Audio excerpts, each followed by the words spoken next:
Hi అండి, welcome back to my channel. అందరు ఎలా ఉన్నారు? బాగున్నారని అనుకుంటున్నానండి. ఈరోజు ఈజీ స్నాక్స్తో మళ్ళీ మీ ముందుకు వచ్చానండి. ఈరోజు బ్రెడ్ శాండ్విచ్ ఎలా చేయాలో చూపిస్తాను. దానికి కావాల్సిన వెజిటేబుల్స్, టమాటోస్, ఆనియన్స్, క్యాప్సికమ్, కీర అన్నీ రెడీగా పెట్టుకోవాలండి. సన్నగా తరిగి పెట్టుకున్న తర్వాత దానికి కావాల్సిన గ్రీన్ చట్నీకి పుదీనా, కొత్తిమీర, పచ్చిమిర్చి, అల్లము, ఎల్లిపాయ, జీడిపప్పు అన్నీ రెడీగా పెట్టుకున్న తర్వాత దాన్ని మిక్సీలో వేసి కొంచెం దానికి తగినంత సాల్ట్ వేసిన తర్వాత కొంచెం వాటర్ వేసి మెత్తగా గ్రైండ్ చేసి పెట్టుకుంటే మనం ఈవెన్గా స్ప్రెడ్ చేయడానికి బాగుంటుందండి.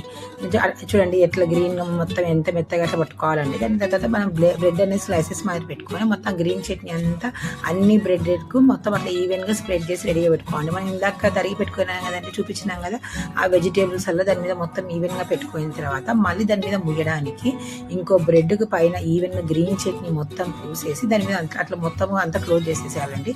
వెన్నం బాగా హీట్ అయిన తర్వాత కొంచెం బటర్ వేసి, మన దగ్గర బటర్ ఉంటే బటర్, వెన్న ఉంటే వెన్న, అట్లా వేసి నిదానంగా అటు ఇటు గోల్డెన్ బ్రౌన్ కలర్లో వచ్చే వరకు నిదానంగా అటు ఇటు తిప్పి వేయించుకోవాలండి.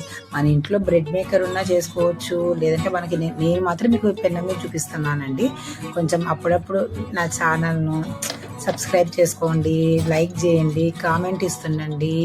మీరు ఇచ్చే కామెంట్లను బట్టి నేను ఇంకా ఏమైనా వీడియోస్లో ఏమైనా ఇంప్రూవ్ చేసుకోవాలని కూడా చేస్తానండి. ప్లీజ్ అండి, నా ఛానల్ సబ్స్క్రైబ్ చేసి నన్ను సపోర్ట్ చేస్తారని నమ్ముతున్నానండి. అట్లా లైట్గా కొంచెం బ్రౌన్, కొంచెం బటర్ కూడా పైన వేసుకొని మళ్ళీ దాన్ని తిప్పితే కింద కూడా మన పై బ్రెడ్ కూడా కింద కూడా కొంచెం అట్లా గోల్డెన్ బ్రౌన్ కలర్లో కూడా కాలుతాయండి.